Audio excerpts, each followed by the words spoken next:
program's broadcast. This is really a blast from the past. This is a webinar that I did about 7 years ago. And I thought about it. We're going through some of the old webinars and redoing them. And some of them we're not really redoing because they've taken on, or our work, my work, has taken on an evolution of sorts. And so some of them become irrelevant. And I thought about this one and paused for a moment. I thought so much of what I talk about is the relationship-based therapy versus the behavioral therapy. And so maybe it's covered currently, but as I read through the old slides and as I read through the old content and the description, I thought to myself, I think it really can be relevant for what we're doing. And I want to give you a glimpse into the evolution in the field of wilderness therapy and treatment for adolescents and young adults, and the work, how it's evolved with our work with parents. So, and I think, as always, it has some application to the work that parents are doing in our program. So let's first talk about behavioral theory, behavioral therapy, what its goals are, how it thinks about things, and how it approaches things. I'll talk very simply about a few different ways that we reinforce behavior, the ways that we extinguish behavior. And I think there's a key piece in here that helps you understand what and why certain aspects of a behavioral reinforcement schedule are more helpful than others. Of course, rewarding is reinforcing a behavior that you want to see increase. Punishment, and I think that's a huge button for a lot of people. In fact, I've heard clients, students over the years use the word punishment as kind of an emotional blackmail for their parents. Like, this program is just a punishment, or you're just punishing me. And I think we as parents are so aversive to the idea of punishment because it comes with so many negative connotations that we shy away from that and can be held hostage by it. But simply, technically put, punishment is an aversive consequence, an aversive response to behavior that we want to see decrease. So while the thrust of evoke therapy programs, the thrust of a treatment facility, the thrust of an intervention may not be a punishment, it's okay to acknowledge that there are some things that are unpleasant about this, right? That there's some things aversive to this. I'll talk a little bit later about the weakness of punishment and why, compared to some of the other things, it doesn't stand up to the research in terms of how it generalizes and then how it maintains its positive effects on individuals. Extinction is removing a reward for behavior that you want to see decrease. Think of a child throwing a tantrum and taking away the reward. One of the things to note about extinction, and I talk about this in the broadcast that talks more in depth about behavioral theory, is that you're going to see an extinction burst, right? An increase in behavior after you remove the reward. And so I think that prepares us as parents, as therapists, to say, this doesn't automatically work. And this is something very important. The more inconsistent or variable the reward has been in the past, the more that you're going to see that extinction burst last. Think of a slot machine, right? Randomly reinforcing somebody pulling its lever. That's what makes it so addictive, is the mind says just one more try, 5 more tries, because they get randomly reinforced. And so when we as parents, and I think every human is guilty of randomly reinforcing our children's negative behavior at times, because it's exhausting, right? Because we get worn down, because we don't have a lot of energy, because sometimes it's easier to hand them that piece of candy at the checkout line at the grocery store than it is to withstand the nagging or the potential tantrum that they might throw. So that's a compassionate perspective about it, but it also helps us understand why the behavior will continue. And in our program, or in any intervention for that matter, when you're trying to intervene with your child and you see them not responding to the intervention, part of it can be in this principle, right? That at times their manipulation, their threats, their defeatist kind of language, I give up, I'm not going to do this, I can't, has been reinforced because we eventually have been triggered. We have eventually have come to the end of our ropes and we've reinforced it. Negative reinforcement is removing a negative punishment in order to see behavior that you want to increase. It's not a very easy one to conceptualize, but think about the speed limit and a speeding ticket, right? You're removing the ticket, if you will. You're saying to people, if you go over 65 miles an hour, you're going to get a ticket. And so you're increasing the behavior of traveling under 65. So that's a very practical explanation or example. For behavioral theorists, they're interested in behavioral change, not at what happens inside the black box or between the ears, right? They don't pay a lot of attention to that. It's not important to them. It's externally motivated, right? It relies upon external reinforces external punishment.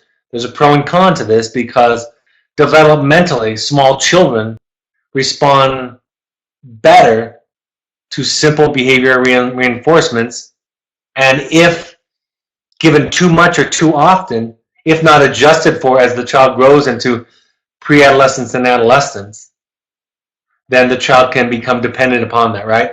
It's like a drug. They stop producing, if you will, the internal motivation. And behavioral theorists encourage us to randomly reinforce positive behaviors, right? Don't give them a reward for every A, for every home run, virtually or literally, but rather give them rewards occasionally for positive behaviors that you want to see continue. So it's important to look at it developmentally. I think one of the most common mistakes that I talk about is that parents think that children are like little adults. And we imagine, because we see them like little adults, that we can reason them into change, right? That we can lecture them into change, teach them into change, explain it into change. And oftentimes it's really effective to have simple, not punitive, but simple, straightforward, logical, and natural consequences to reinforce or shape behavior. That can be an okay part of the process. Even if we get into what I'm going to talk about a little bit later, more relational aspects of therapy and of the theory. Sometimes it removes the power struggle. And this might seem ironic to people. So much of the power struggle is really in the emotional engagement, right? The emotional coercion, the emotional push and pull. There's this idea of doing it for me, doing it to make me happy. Whereas behavioral theory removes the emotional element. It just pays attention to simple behavioral change and simple reinforcement. The pros, people will argue that it's a lot like real life, that real life in a lot of contexts don't reward you for your process. They reward you for your outcome, right? The police officer that pulls you over may not be sympathetic to the stress that you're experiencing in your life.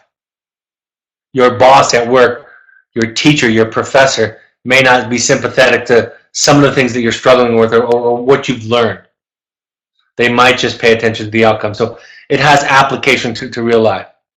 It takes the emotion out of it, right? It invites a more rational response from us as parents. Because so much of the abuse that we might inflict upon our children is through the guilting and the shaming and the coercion. So this removes that out of the equation. It helps remove power struggle, it helps remove power struggle out of the equation, like I said. Right?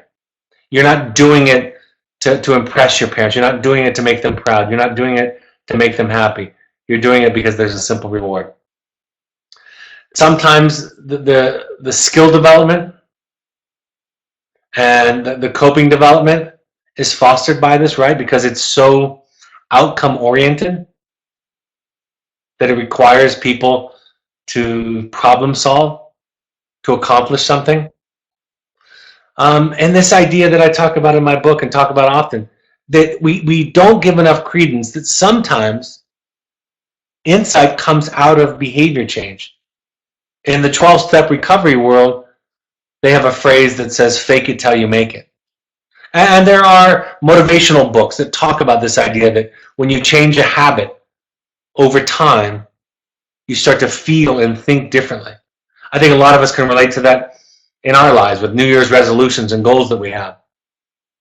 that sometimes the feeling, the insight, the reward comes after we've changed the behavior and changed it for some time. The cons, of course, the argument would be that it's superficial.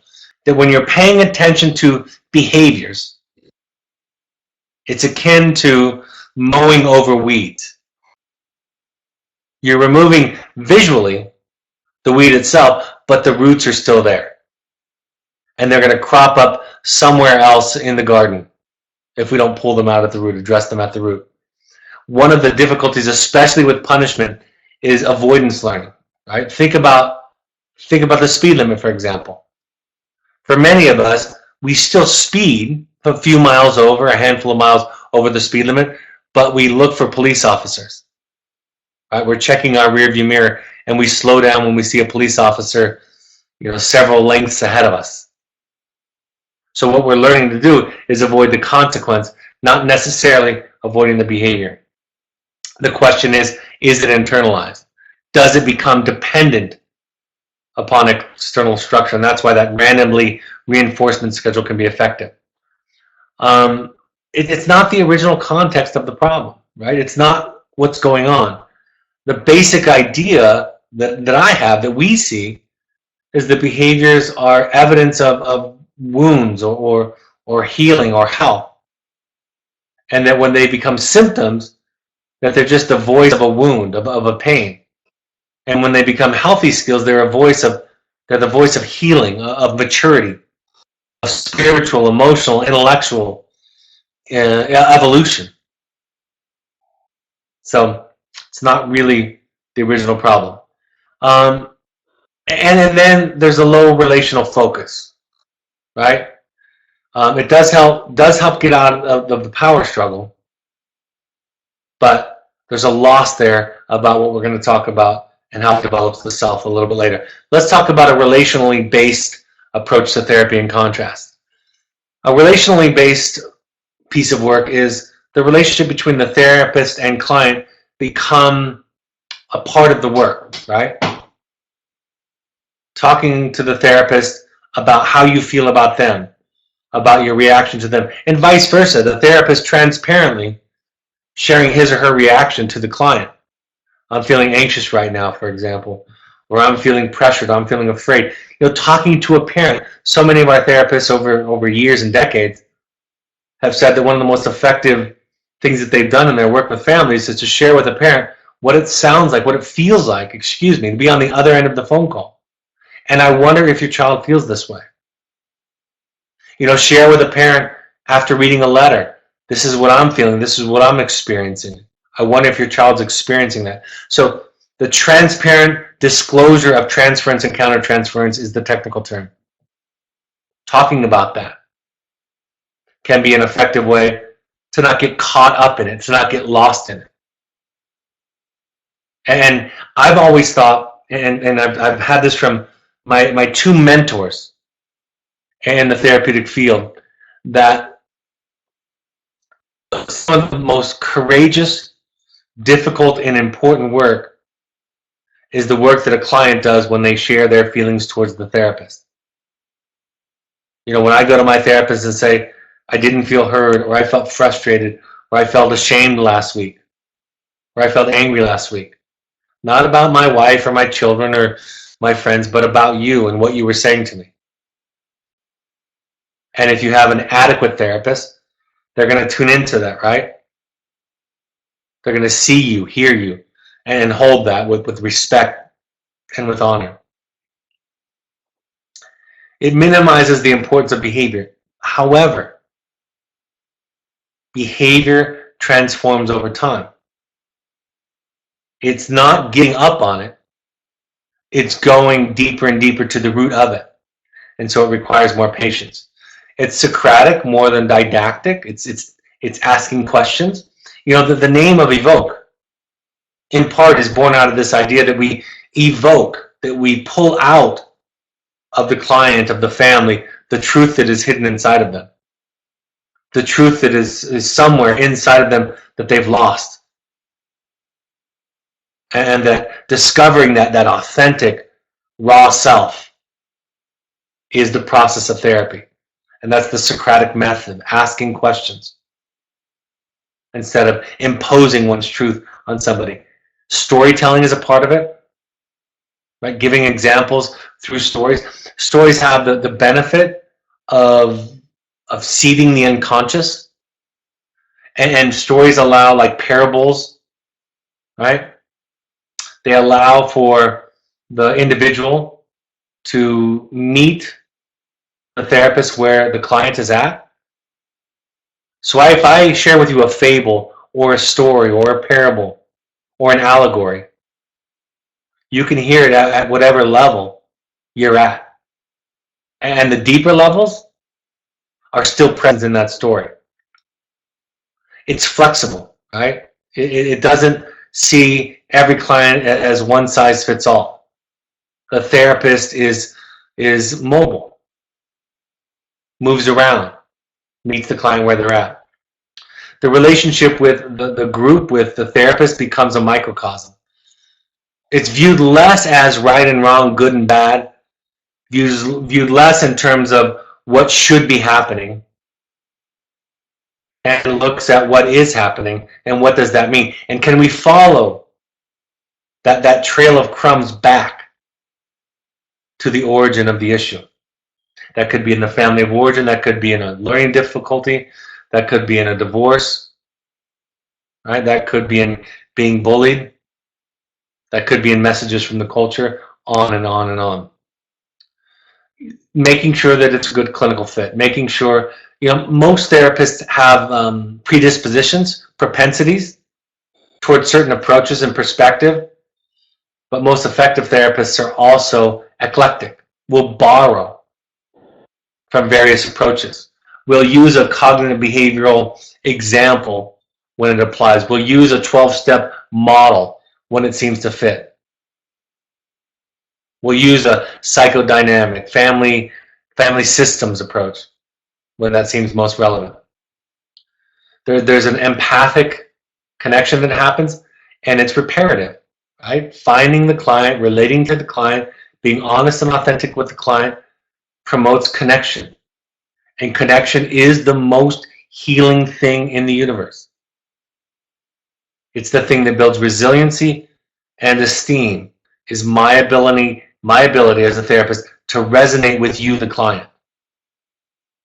And to be on the receiving end of that resonance heals trauma, binds wounds, really helps foster and develop a self. Because when a self is seen, a self flourishes. When a self isn't seen and is compromised in the wake of an agenda, then it shrivels and it struggles. Right? Talking about projections and countertransference and transference, talking about the way we are with somebody. Modeling authenticity, vulnerability, letting down one's walls as a parent. I talk about this all the time. I talked about this with the parent this week. Instead of giving your child a lecture about peer pressure and about the source of self-esteem coming from some invisible place within inside yourself, share with them your own struggle with esteem, your own struggle with fitting in. That will be as healing as anything.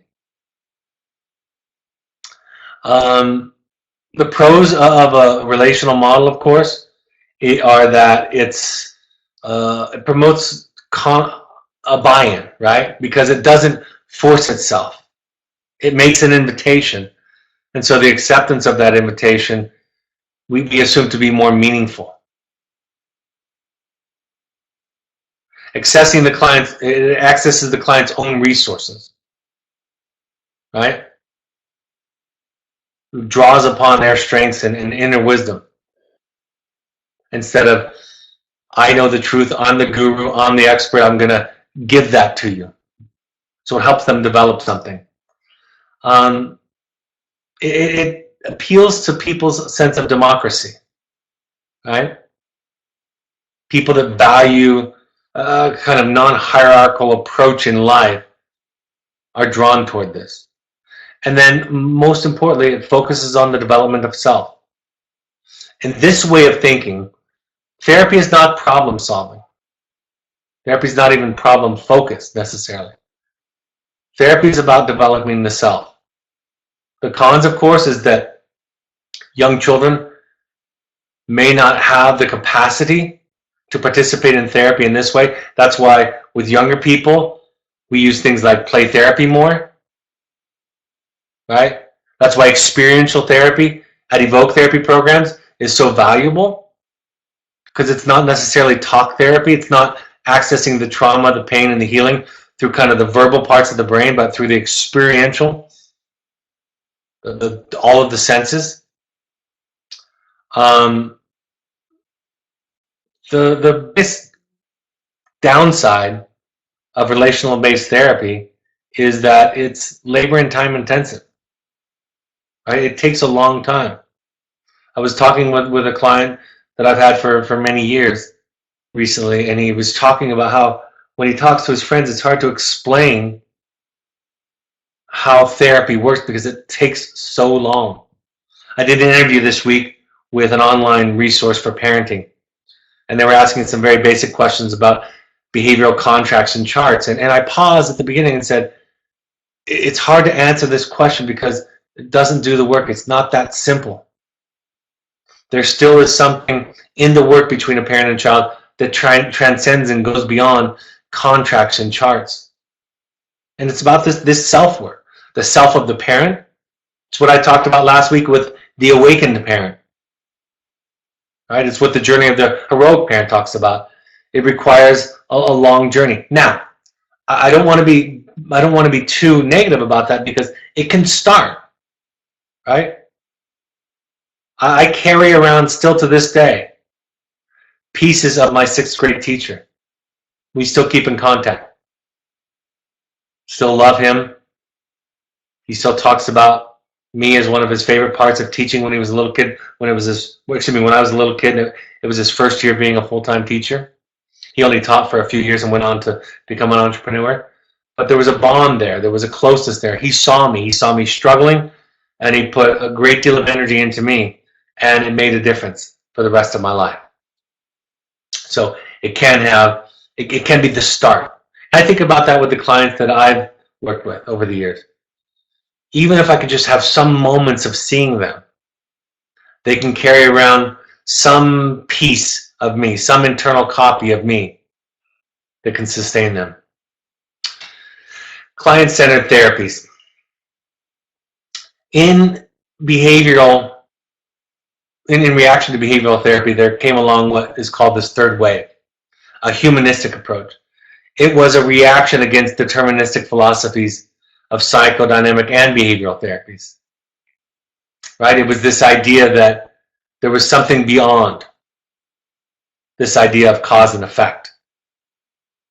And so they talked about the client-centered approach. Carl Rogers was one of the pioneers of the client-centered approach, where virtually in his model, all he did was reflect. Now, the examples of Rogers seem so elementary and seem so annoying at times, but the core pieces of Rogerian therapy are present today in the kind of work that we do, hearing and seeing and understanding and reflecting. We use a more sophisticated palette than Rogers does in our examples, but that's a part of it. This idea that when a client experiences unconditional positive regard, that it heals them. Again, not behaviorally immediately, but over time. It repairs attachment fractures in the child's psyche and in the child's brain. Like I said, eclecticism, drawing upon several models can be appropriate, and most experienced therapists do that. At Evoke, we do that. The core of our program is experiential.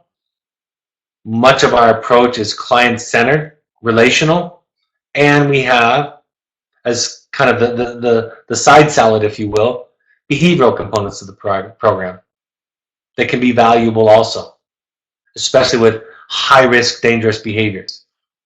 Sometimes what fits the therapist is most effective. In some studies it shows it's not what approach works the most or the best, but it's the approach that the therapist is most invested in. In other words, when they assign in research design, when they assign therapists other approaches, other paradigms, other theories, the therapy is less effective. When they assign therapists their own approach, their own perspective to a problem, to a client, they find it to be more effective. Why it is okay to consider all of these? Because we're trying to find a way to meet the child, the client where they're at, the family where they're at, for that matter. And I think a lot of times early in theory, some of the therapeutic scholars will talk about that early in the development and the proposal of a theory, that people become really dogmatic, the adamant subscribers to the theory. And that's necessary for the generation of a new theory to get exposure. But part of what we try to do is draw upon the wisdom of all of it. And I think most important that I would take away from looking at the various theories is to help parents, like I say, to learn how to think, to learn how to reason their way through a problem, to develop a way of thinking, critical thinking, that helps you to come to your own solution. So often the clients I've worked with over the years say, in fact, somebody said it at a parent meeting last month. They say, I try to imagine what you might say in this situation. And what they're saying is, I can imagine your way of thinking. I've heard you respond, I've heard you talk, I've heard you teach, and I'm trying to think about how you might respond to it. And then I test that against what you might say to a given question or example or anecdote. I wanted to talk about, like I said, a little bit about the therapeutic evolution that I've seen over the last 22 years in this field. The early models of wilderness therapy and residential program. Early on, they were punitive. It was this idea that you could break them down. I never liked that theory. In fact, some of the things on the left side of this page, when I came on the scene in 1996, my response was, I don't like a lot of this. And sometimes I was told to just shut up and listen and do what worked. But that's why we started our program in 1998, is because we wanted to propel into a much more sophisticated, therapeutically grounded approach.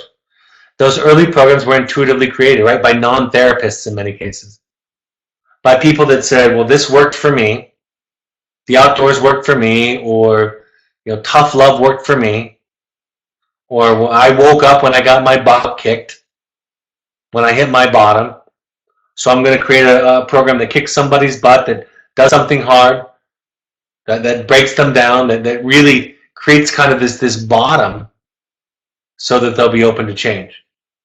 Now, we know, and I said this today at a dinner talking to an alumni from 13 years ago. I said this today, that we don't need to do that punitive stuff. We don't need to march people around in a circle to see what's going on. We just have to develop better vision. It can be a kind and compassionate approach. But early on, it was punitive, like I said. It was much more behavioral. It was created from an intuitive sense, like I said.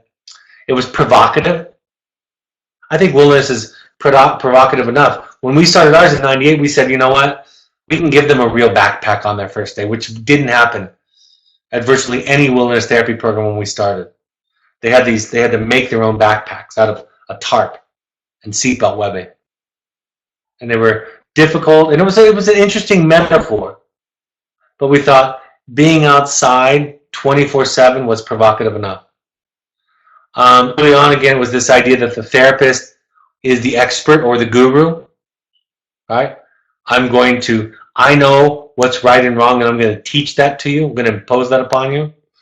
There was it wasn't taught like it was overt, but there absolutely was a fear and intimidation, a shame and a guilt set of themes that operated in these programs.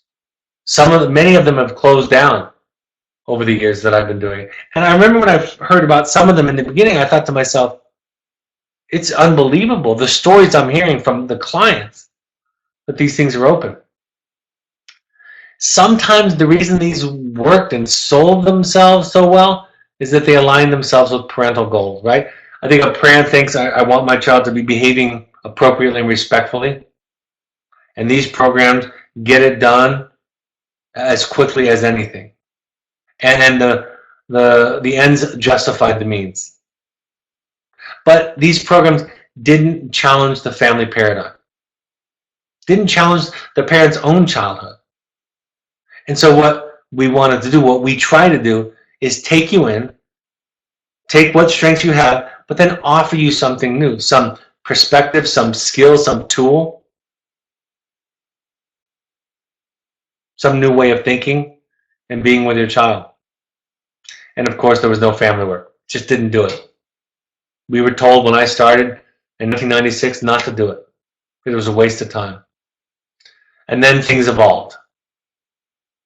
And the first thing that we did was introduce a family focus, have families out to the program in the middle, get them on phone calls, give them a robust set of assignments to help and support them. The idea was, even though we saw wilderness as provocatively, dynamically, impressively making changes, that to support those gains, because the child would eventually be in the context of his or her family, no matter what age they were, no matter how many months they are away from home, that we get the family on a different trajectory. Of course, shame and guilt, there's still a lot of programs out there who don't make this distinction, right? A lot of programs still. But at Evoke, we realized that shame and guilt are the problem, not the solution. That guilt, and sometimes many people see it as a conscience. It's not. It's just a more subtle, diluted form of shame. And that love and authenticity, curiosity, courage, right? All of those things are more important, more valuable than guilt, and more consistent and more reliable. We see the behavior as a signal, but not as the goal, right? It's just evidence of the unconscious, evidence of the process. A kind of a lightning rod, a flag, marking where we're going to pay some attention to something. Get curious about. Sophisticated approach to treatment, right? Multidisciplinary, psychiatrist involvement, 12-step involvement, right? All the things that we do to create a much more clinical model than those early intuitive models. And then compassionate approach. You know, a lot of these are core Evoke goals that you see some other places, but not in a lot of other places, not completely. Research-based and theoretically driven, right? That's the contrast to the intuitive model. We're going to always be doing long-term outcome research, always. And we're going to do it because we believe that things that are observed improve. We're going to do it because we're going to ask ourselves difficult questions. And that is theoretically driven.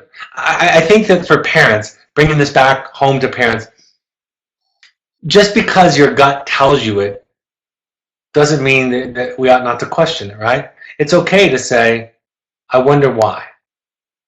What's my intention? Right? That's a mantra that I repeat over and over again to parents. It's a way of thinking, asking yourself your intention. Just because it feels good, just because it's comfortable, just because your gut tells it, doesn't mean that it doesn't deserve attention and questioning and evaluation. Whole health, right? Using healthy mind, body, spirit curriculum, meditation, yoga, mindfulness, somatic healing, paying attention to the body, paying attention to how we feel physically, emotionally, and spiritually. Length of stay in wilderness therapy increases, while length of stay in residential treatment centers decreased.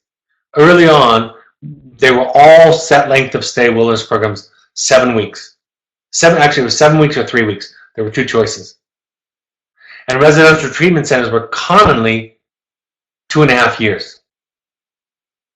But what we've seen change is wilderness therapy length of stay has increased. Residential treatment has decreased, somewhere on the average of about a year, less than what it was in those days. And then they get combined with step-down transitional programming, sober living, transitional program. Back into the community, experimenting with change, experimenting with growth, temptation, choices, more family contact, less supervision, but still some kind of safety net there, some kind of therapeutic support. So the take home, it's been an evolution of theory. In early stages, like I said, of theories, the proponents and creators take on a zealous position. But later on, people open themselves up and draw and take pieces from this or from that. Similar to parenting. I think a lot of us, when we were young, when I was young and had young children, I had a much more narrow perspective. And I think what our children do for us at Evoke, the children that end up here, is they broaden us, right? They stretch us. We pride ourselves on what we don't know. To understand our strengths and weaknesses, notice what you look for in treatment for your child. Right? Ask yourself questions. Do I need them to be happy in the short term? Am I looking for something behavioral that's going to extinguish? What sells to me? And what does that tell me about my context? The idea is to adjust to the client, adjust to the child, to their diagnoses, their stage of development, the stage of treatment that they're in. Salvador Minuchin, one of the founders of family therapy, said that health in the family can't be measured statically, that it gets measured over time, in part in a family's ability to adjust to each child and to every child's development as they grow up. Every child is different. Every child has different needs, different strengths, weaknesses, and the very same child will change over time. Learning to value the process and also recognize that we live in a world of outcomes too. Not to get married to that, not to hold on tightly to that, to the exclusion of the process, but learning to value at times the outcome. It's okay to say to a child, we want you to reach this level. We want you to reach this objective before you move on to the next stage, before there's the reward or there's the broadening of choices and freedoms. That's okay. Of course, separating out the groups. In adolescence, we separate out the groups. I listed here on the war story because it's a perfect example of this process. The war story is an assignment we ask our clients and students to write about a negative behavior. It can be drugs, it can be something other than drugs and alcohol, and why it was so fun. What drew you to it? And celebrate it, if you will, in this assignment so that we can see what needs that it was meeting. That's one of the hardest letters for parents to get, especially if we don't explain it on the front end. And I've always said this over the years. It is, and I don't think it's a coincidence, it is the one assignment that clients and students forget, I put that in quotes, air quotes, forget to send home with a therapist. Because they don't want to show you that side of themselves, right? They know how to check off the boxes. They know the right answers. They know to say, my promiscuity, my drugs, my defiance was wrong, inappropriate, I've got to get rid of that. But what if they wrote a war story talking about why defiance felt so good? Right? What was the payoff for their depression? What was the draw from marijuana? When I have a child who's smoking marijuana often and says to me in week one, I didn't really like it, my response is, that doesn't make any sense. I'm sure there's a part of you could identify with that you may be willing to let it go and see the harmful consequences. But that's not the part that got you here. Let's talk about what drew you to it. Because if we remove, in your case, marijuana, we're going to have to figure out how to feed that part of you that was getting fed by it, how to deal with it. The assignments that we pay attention to at Evoke versus the session discussions, I would say to the clients all the time, if you have a good week, it works for me. If you have a bad week, it works for me. Either way, I'm learning something. Either way, I have something to pay attention to. Either way, I have something to teach your parents about. And so, yes, there are assignments. Yes, there are markers for varying stages of treatment progress and growth that we look at indicators that we pay attention to, and if you struggle or stagnate, that can tell us something just as valuable. The staff relationships are phenomenally parallel to home relationships, whether it be parents or teachers or peers, right? Because they're living with them 8 days in a row, every other week for 8 days. They're living with them. And so when we walk into a group during the therapist days, we're really walking into a family therapy session where the staff are standing proxy for you in relationship to your child. You know, the difference between early and late in the program matters too. We will treat them differently in the early stages of the program versus the late stages of the program, right? We adjust to them. Early on, there's some basic competencies, right? The I feel statement, practicing some of the basic expectations. Later on, we back that off. The later stages have less directive curriculum. We become less directive. We give fewer answers, ask more questions, open the box up a little bit more.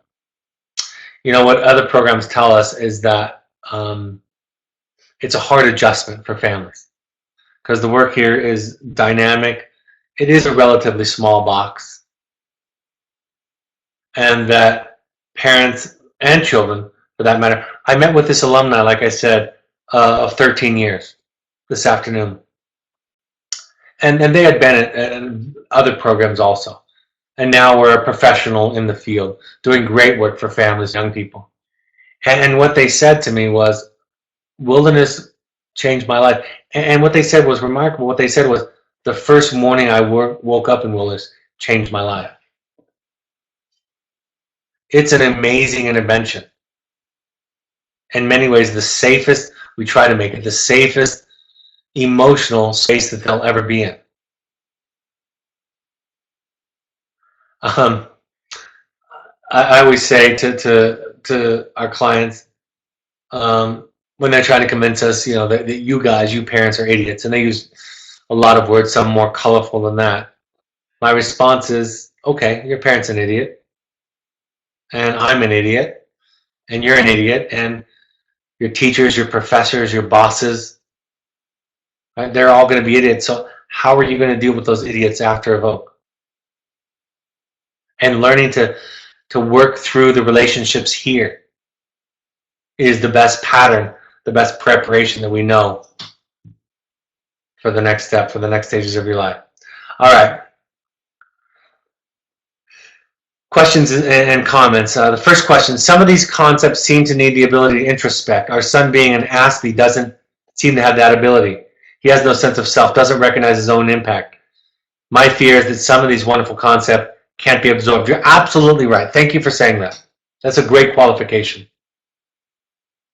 You know, for them, it's social scripts, it's behavioral theory, right? They're learning about things on a much more behavioral, practical level. And those groups specifically are designed, and the staff and the therapists in those groups are trained to deal with autism spectrum disorder individuals. So you're absolutely right. And again, to make this point, younger children share that trait in common with Asperger's, with people that are on the spectrum. And that's why 13-year-olds, for example, in our program, often have a more behavioral, it's more of a mentoring approach, really, modeling, mentoring, behavioral, than a 17 or a 25-year-old.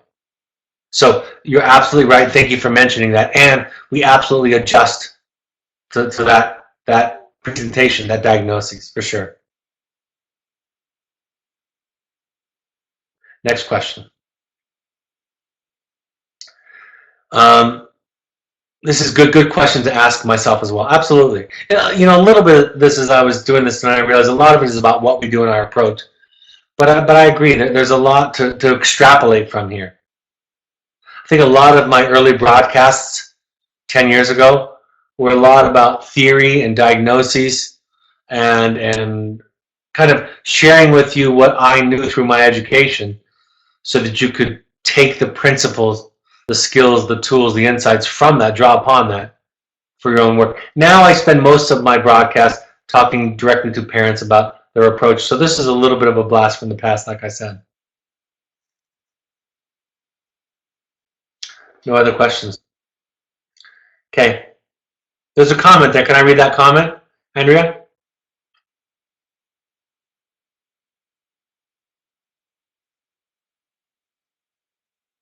You post it?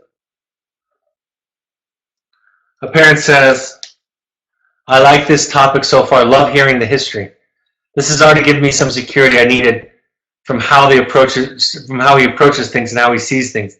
I like his ability. I like his ability to see how far they actually are and see how things can always be improved with these good examples. I guess that was talking about me.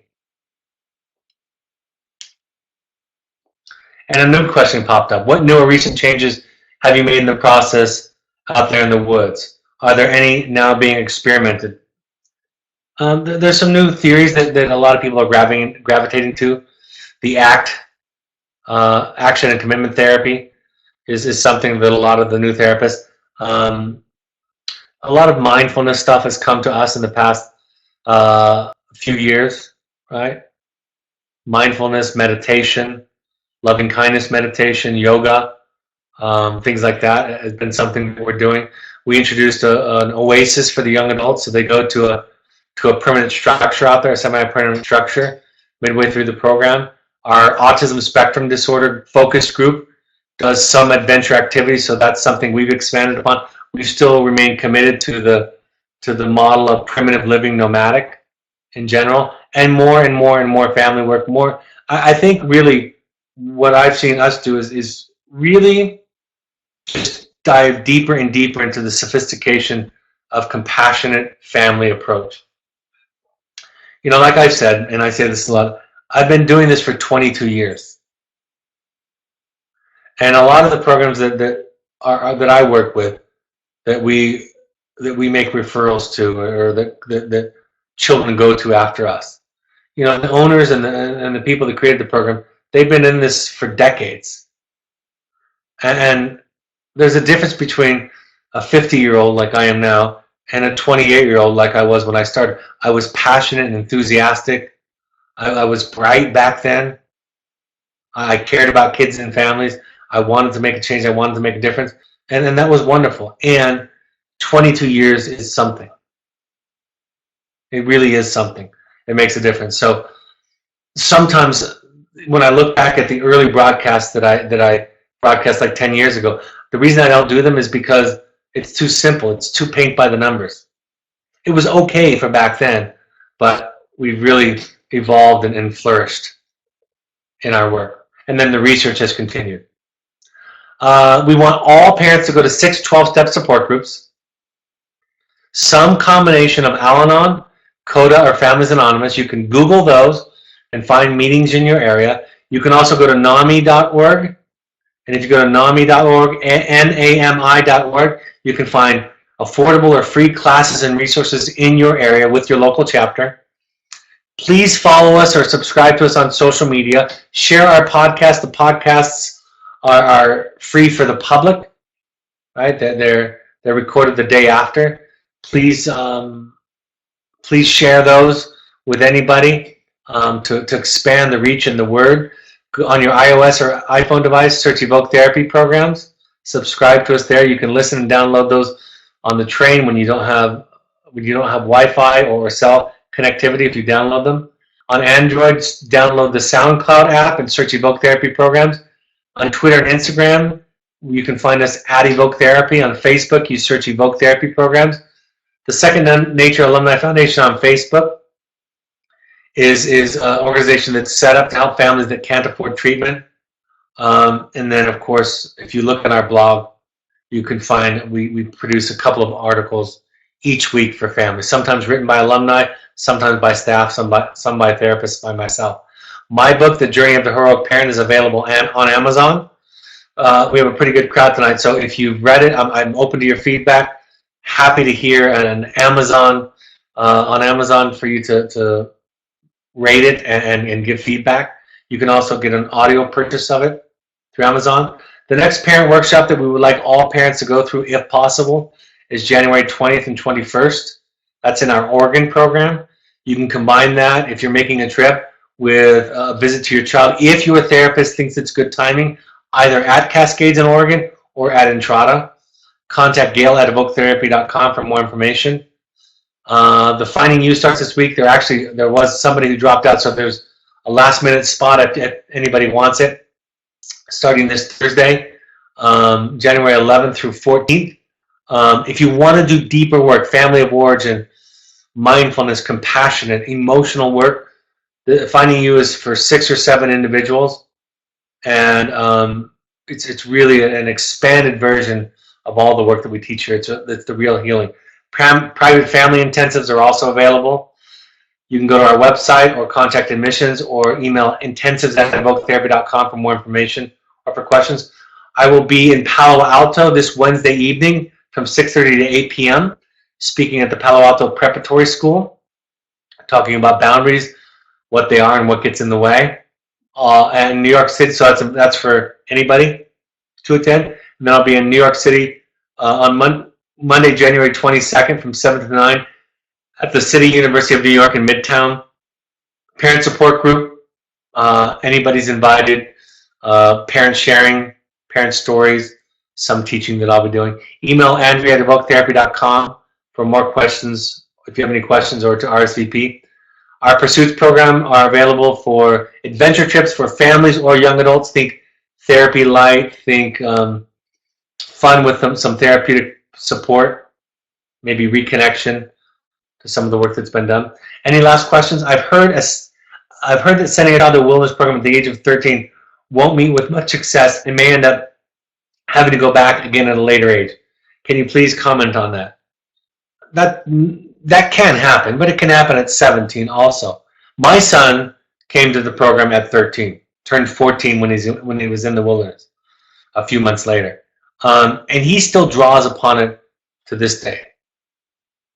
So I don't necessarily think that that's true.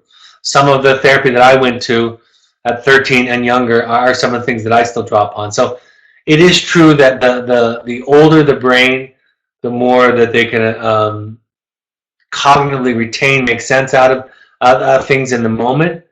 But my son, who's now 25, still draws upon, remembers vividly. I still remember vividly some of the lessons that we shared together while in the wilderness. So yes, it'd be nice if everybody came to a crisis around the age of 17 or 18, so we could treat them as they're transitioning into adulthood. But sometimes 13-year-olds and younger need it. So there's some disadvantages for sure, and there's also some advantages, because changing the course or trajectory can be important. I've always said this. Think in your mind about an intervention that is too late, and what are the consequences. And when you think of an intervention that's too late, you can think of some pretty horrific consequences, right? Some pretty horrific downsides of an intervention that comes too late. Think of an intervention that comes too early, and that's what you're talking about, perhaps. The downside isn't as severe. The downside is maybe they don't get it as much. When my son left wilderness, he didn't have the kind of insight that I think some of the 17, 18, 22-year-olds have, for sure. But we had a different trajectory. We had the building blocks. We had the bridge built between us. We had the experience together that later on blossomed when he was 15, 16, and 17. And we drew upon that experience. So yes, there's pros and cons, but that's kind of my thought about it. All right, the next topic will be Monday, January 15th at 7 p.m. Mountain Time. I haven't decided on a topic yet. If you have any requests for books or topics, I'm happy to take those. Thank you for joining us this evening. I hope this is a helpful touch point for you. I hope it's a helpful point of contact. I appreciate, for and on behalf of your children, thank you for the investment of attending these. Have a great evening. Take care, and I'll see you later. Bye-bye.